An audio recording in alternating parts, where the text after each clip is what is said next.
Hola, hola, ¿qué tal amigos de su portal Ciudad de México? Muchísimas gracias por estar sintonizándonos y el día de hoy pues vamos a tener una entrevista muy interesante debido a que en Estados Unidos se están desarrollando elecciones, unas elecciones como nunca antes habíamos visto y Joe Biden versus Donald Trump, pero ¿cómo van a repercutir esas elecciones en nuestro país? Por ello tengo y agradezco a la doctora Amalia Pulido, profesora investigadora de la División de Estudios Políticos del Centro de Investigación y Docencia Económica, quien nos va a ampliar pues más información, nos va a detallar desde luego cómo se están llevando a cabo estas elecciones donde hasta el momento no hay un ganador. Doctora, muy buena noche. Muy buenas noches, Jair, a ti y a todos los que nos sintonizan esta noche de elecciones en Estados Unidos. Unas elecciones que pareciera que no le importan a los mexicanos, pero realmente sí tienen un impacto, doctora, porque pues somos el país vecino de Estados Unidos y es el país con el que mayor relación tiene nuestro México. ¿Cómo, antes que nada, me gustaría que nos explicara para muchas personas de cómo se elige presidente en Estados Unidos, porque no siempre gana el que tenga el mayor apoyo de la gente, de la población, como fue el caso de la elección del 2016, donde Hillary Clinton obtuvo más votos, sin embargo, pues no ganó la presidencia porque ahí el sistema político funciona de manera diferente. Me gustaría que nos explicara cómo funciona el sistema político de elección de un presidente en Estados Unidos. Sí, claro. Bueno, pues la elección presidencial en Estados Unidos, la forma en la que los americanos, los norteamericanos eligen a su presidente es mediante una figura de colegio electoral. A diferencia de otros sistemas presidenciales, como es el caso de mexicano, en donde utilizamos un sistema que en la ciencia política norteamericana le llamamos de winner takes all, porque significa que el ganador del voto popular o del mayor número de votos es el que resulta el triunfador. Pues en el caso de Estados Unidos es diferente. Ellos tienen esta figura de colegio electoral en donde cada estado tiene un determinado número de asientos en el colegio electoral que se define mediante el número de senadores y diputados que tienen en el Congreso. Y bueno, pues cómo funciona, como bien dices, no solo la elección de Hillary, en donde ganó el voto popular, pero no el voto del colegio electoral, también pasó con Al Gore. Es decir, en Estados Unidos lo que necesitan ganar los candidatos es un número, el número mágico, que es de 270 asientos del colegio electoral, para que puedan resultar triunfadores de la contienda electoral. Me parece que el colegio electoral en Estados Unidos tiene un total de 538 asientos, si no me equivoco. Y bueno, pues hay estados que por su población tienen más asientos en este colegio electoral. Como he dicho, esto está relacionado al número de asientos que tiene cada estado, tanto en el Senado como en el Congreso. ¿Por qué hay un colegio electoral? Creo que es una pregunta muy recurrente que nos hacemos. Una de las ideas de los padres fundadores de la democracia norteamericana era que no creían en la decisión de las masas. ¿Por qué? Porque creían que las masas eran moldeables y eran manipulables. Entonces, por esta razón, se crea esta figura de colegio electoral desde tiempos de los padres fundadores de la democracia. Y bueno, por eso a veces es complicado o un poco confuso entender a ciencia cierta cómo funciona el sistema norteamericano, pero bueno, espero que esta explicación haya servido para algo. Entonces, hoy durante las horas que sobran, y de hecho hay predicciones de que nos vamos a tardar un poquito más para saber el ganador, pues es justo para saber cuántos votos del colegio electoral obtiene cada candidato. Es un sistema un poco arcaico, se podría decir, porque la mayoría de los países en el mundo pues es el voto de masas. Sí, no sé si la palabra o el calificativo es un sistema arcaico, simplemente es un sistema distinto, ¿no? Que fue diseñado con criterios y percepciones distintas en ese momento. Y bueno, siempre con esta idea, ¿no? De que no podemos dejar esta decisión tan importante de quién nos va a gobernar a las masas, sino más bien tenemos que crear una figura representativa.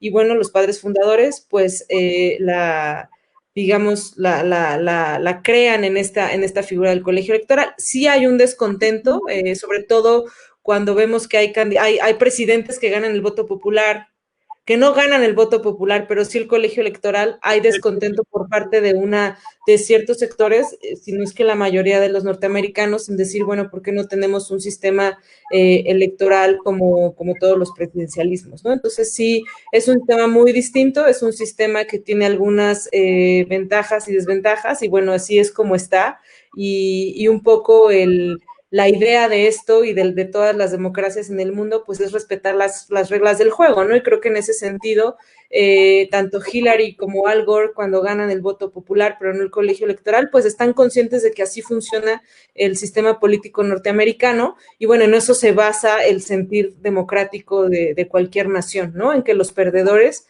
respeten y acepten las reglas del juego. Claro, definitivamente tanto Joe Biden como Donald Trump pues saben las reglas del juego. Doctora, ¿qué se necesita para formar parte de este colegio y quiénes lo conforman? Porque pues es la pregunta que tienen muchas personas, ¿por qué ellos son los que eligen? Digo, ya entendemos que ya es el sistema político que tienen, pero ¿cómo se conforma este colegio electoral y quiénes pueden conformarlo? Bueno, como te decía, tienen 538 electores no sé, desde los 60. Y bueno, aquí también depende mucho del poder sí, del peso de los estados, ¿no? Por eso ahorita estamos mucho en esta discusión de si gana Florida, entonces ya está del otro lado, pero si gana Texas, hay ciertos estados en los cuales estamos como un poco más atentos de lo que va a pasar, ¿no? Entonces, estados clave son definitivamente Texas, por un lado, Florida, que como te he mencionado, ahorita estamos como en esta incertidumbre, aunque parece que se vislumbra que Trump va a ganar, Que aunque ahí Trump, también falta. eh, perdón, se vislumbra que Trump ganaría el estado de Florida debido a que allá radican mayormente cubanos, venezolanos, y se había hecho una campaña de Joe Biden como alguien socialista, y pues decirle a un cubano o un venezolano esa palabra, pues simple y sencillamente lo espanta. Exactamente, ¿no? Ahora, un elemento que no debemos de dejar de lado, que son todos los votos que se recibieron vía correo electrónico. Sí, exacto, vía más bien el mailing vote o mail ballot.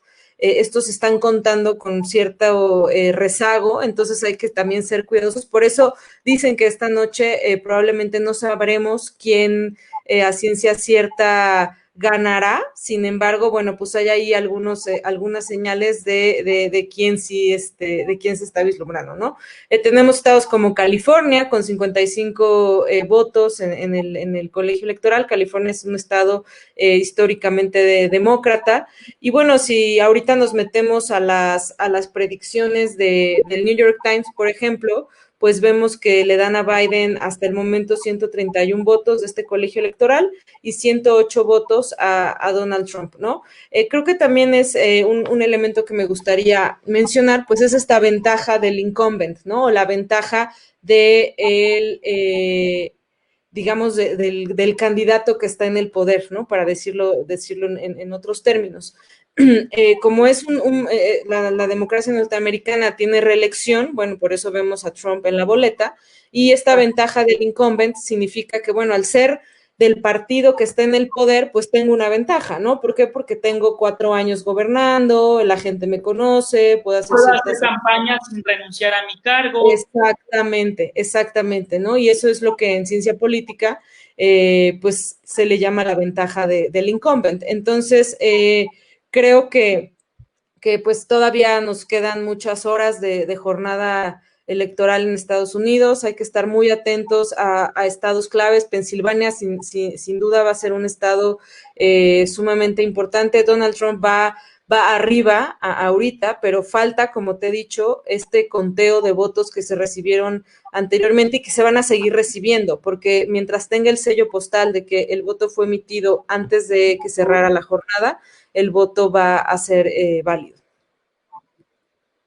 Y eso también es de resaltar de la diferencia del sistema político de Estados Unidos con el de México, que hay un voto adelantado, algo que pues no sucede en nuestra democracia. Exactamente, esa es una de las diferencias, no solo con el presidencialismo mexicano, ¿no? Sino casi con todos los presidencialismos en Latinoamérica, incluso en África, pues es una diferencia significativa, ¿no? El tema del colegio electoral. Y bueno, también hay que recordar que están también eligiendo senadores y diputados, entonces, bueno, es una jornada demasiado interesante, sin duda con una alta relevancia para la política mexicana y pues no nos queda más que seguir atentos de lo que viene, ¿no? 270 es el número mágico, esperar a qué candidato llegue a ese número de distritos ganados. Doctora, también pues es importante en la comunicación política, en muchas ocasiones se puede ganar una campaña, pero no la elección. Desde su percepción de usted, ¿quién cree que ha hecho una mejor campaña? Es una pregunta muy difícil de contestar. No sé si es mejor o peor, pero sí creo que el modelo de comunicación de Trump es muy efectivo y es muy exitoso, ¿no? O sea, Trump le habla a un cierto tipo de electorado. Es un político sumamente agresivo, un político políticamente incorrecto, y eso hemos Y eso la... visto que le sirve, ¿no? Le sirve y lo ha llevado a ganar la elección en 2016 digamos, dejar a Hillary fuera. Y bueno, pues en estos días también vimos ese Trump, ¿no? Agresivo, un Trump, pues con todo este tema del COVID, ¿no? Que también en esta retórica un poco populista en cuanto a las medidas de seguridad para la pandemia. Entonces, me atrevería a decir que en ese sentido, Trump tiene un modelo de comunicación sumamente efectivo y que le sabe llegar justo al votante que él quiere, digamos, tener dentro de su electorado, ¿no? Y bueno, Efectivamente, Biden tiene una personalidad mucho más, digamos, discreta, aunque también, digamos, la campaña que se vino haciendo, pues, y es lo que vemos en Florida, ¿no? Por ejemplo, Biden está llegando a un elector blanco, con una edad avanzada, y eso es muy interesante, ¿no? Igual, aunque no gane Texas, vemos que la diferencia es muy pequeña. Entonces, creo que eso también son algunas características que habría que analizar con más detalle y que es muy interesante cuando vemos este tema de la política norteamericana. doctora, sin duda alguna, pues el hecho de que Donald Trump le haya ganado a Hillary Clinton en el 2016, pues nos habla de que también le ganó un Obama porque Obama estaba detrás de la campaña de Hillary. Y en este 2020, una de las personalidades políticas más importantes de Estados Unidos y que está atrás de Joe Biden, pues es Barack Obama. Claro. Sí, sin duda. Eso es un punto muy importante. Y creo que algo muy interesante de Trump es que él dice lo que muchos piensan, pero no se atreven a decir, porque es políticamente incorrecto. Entonces, eso le dio mucho juego en 2016. A mí la elección de hace 4 años me tocó vivirla en Pensilvania. Yo estaba haciendo una estancia en Pittsburgh y fue muy interesante porque una semana antes de la elección tuve oportunidad de recorrer parte del estado y pues ver cómo en estas regiones del Rust Belt o de esta población y de esta área geográfica estadounidense, pues los blancos también se sentían olvidados, ¿no? Decían, ¿por qué todas las políticas públicas son enfocadas a los latinos, a los negros, cuando los blancos también estamos sufriendo y le estamos pasando mal? Entonces creo que Trump supo canalizar y utilizar esa dolencia o esa, digamos, queja de un sector de la población que se había sentido olvidado y creo que hoy en su discurso lo volvemos a ver. Y también vemos que Trump está trayendo a un perfil de votante que no hubiéramos pensado, ¿no? Ya vemos que hay latinos que están con él, también hay African Americans que están con él y de hecho había mucha campaña publicitaria que era dirigida a estos sectores. Entonces creo que es fascinante analizar este tema. Hay muchas vertientes que discutir y que, bueno, nos van a dar de qué hablar en las próximas semanas, ¿no? Paradójicamente, el candidato que más ha atacado a los latinos, como en el caso del 2016, que inclusive con los mexicanos se ensañó, y hoy con China, paradójicamente ese candidato hoy está recibiendo el apoyo de los latinos. ¿No es como que un poco incongruente? Sí, de los latinos, y si nos vamos a hablar de la relación de México-Estados Unidos, pues vemos que es el candidato, o más bien la figura política preferida en Palacio Nacional, ¿no? Sabemos que hay una relación muy estrecha, o al menos hay una actitud de mucha cordialidad y digamos de sí, de tener como mucho favoritismo hacia la figura de Trump por parte del presidente López Obrador, lo cual, como tú dices, pues es un elemento bastante contradictorio, puesto que el discurso de Trump siempre ha sido, digamos, en contra de este sector de la población norteamericana, ¿no? Y vimos, por ejemplo, todas las políticas públicas que impulsó con los migrantes, los niños que fueron separados de sus padres, y aún así, pues digamos, hay cierto favoritismo desde Palacio Nacional. Efectivamente, doctora, sin embargo, tampoco hay que olvidar que una cosa es el discurso y otros son los hechos, y Joe Biden pues fue vicepresidente en la administración de Barack Obama, que es una de las que más deportaciones ha tenido. Yo creo que desde mi percepción es por eso que el voto latino no está con Joe Biden. Sin duda puede ser un factor significativo a la hora de decidir su voto este sector del electorado. El tema que tú comentas, Biden tenía, digamos que era como el encargado de la política entre Estados Unidos y Latinoamérica, ¿no? Entonces, parte de esa responsabilidad pues caía en él. Y bueno, como bien mencionas, puede ser una variable que sí haga la diferencia en estados o en ciertos sectores en donde pensaríamos tradicionalmente que votarían por un candidato demócrata y no lo van a hacer, ¿no? Ok, doctora, pasando al tema de que usted mencionaba hace un momento de la relación que ha tenido el presidente Andrés Manuel López Obrador, contrario a todo lo que esperábamos un presidente que se le pusiera al tú por tú a quien había humillado a los mexicanos, porque lo que nos hizo Donald Trump fue una humillación. Vimos a un presidente que se fue a Estados Unidos, que habló rápido, que se puso cubrebocas y que firmó el Tratado Libre de Comercio. ¿Qué se espera para México en caso de que Donald Trump pues continúe en la Casa Blanca? Yo creo que o sea, podemos como dividir un poco el análisis, ¿no? O sea, creo que para Andrés Manuel y su gobierno es el resultado esperado o el que más les favorece. ¿Por qué? Porque van a dar continuidad a esta relación amistosa que llevan con Trump, ¿no?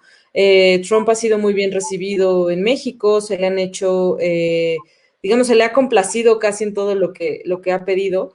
Y contrario de del Andrés Manuel que vemos como muy hostil, una persona muy crítica hacia quienes no piensan como él o hacia quienes no tienen esta idea de lo que debe ser la democracia, pues no vemos esa figura de Andrés Manuel en contra de Trump, ¿no? Aunque Claro. golpetee a los mexicanos, aunque tenga un discurso en contra de los migrantes, de los paisanos, etcétera, más bien vemos a un Andrés Manuel complaciente, y creo que en ese sentido, pues el resultado que más le favorecería a él es el triunfo de Trump, ¿no? Sin embargo, si los resultados dan la vuelta y Biden llega a la Casa Blanca, pues entonces sí, creo que entraríamos en una relación un tanto hostil entre las dos naciones, justamente por esto, ¿no? Por esta relación tan estrecha y tan amistosa que ha tenido Andrés Manuel con los republicanos. Entonces creo que en términos del gobierno del actual presidente, pues lo más conveniente es el triunfo de Trump. Sin embargo, no quiere decir que sea lo más conveniente para el país en general, ¿no? Sabemos que los republicanos pues tienen una agenda mucho más cercana a la derecha, ¿no? Traen ahí algunas políticas que se alejan de todo lo que predica el gobierno de izquierda, que presumen que son Andrés Manuel y su equipo, ¿no? Entonces creo que en ese sentido, pues están esperando que Trump gane, o sea, es el resultado esperado para ellos.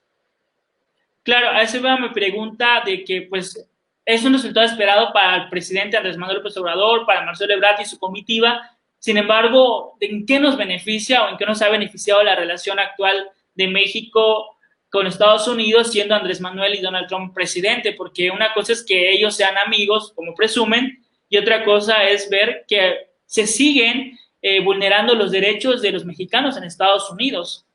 Sí, yo te respondería a bote pronto que pues podríamos estar peor, ¿no? O sea, que gracias a esta relación un poco amistosa, no han empeorado más aún las cosas, ¿no? Aún hay proyectos o digamos programas, pues la firma del tratado, ¿no? O sea, pudieron haber eh, puesto muchos más obstáculos, muchas más trabas, y bueno, al final del día, pues salió, ¿no? Salió el tratado. Entonces, creo que sí hay ciertos beneficios. Creo que el gobierno de Trump, por lo que hemos visto y por cómo se han desenvuelto en estos años, podrían ser mucho más hostiles y mucho más agresivos hacia México. Y creo que esta relación un poco a veces medio servil del gobierno mexicano, pues ha logrado o ha permitido que tengan como aún un poco de consideraciones en cuanto a las relaciones con nuestra nación, ¿no?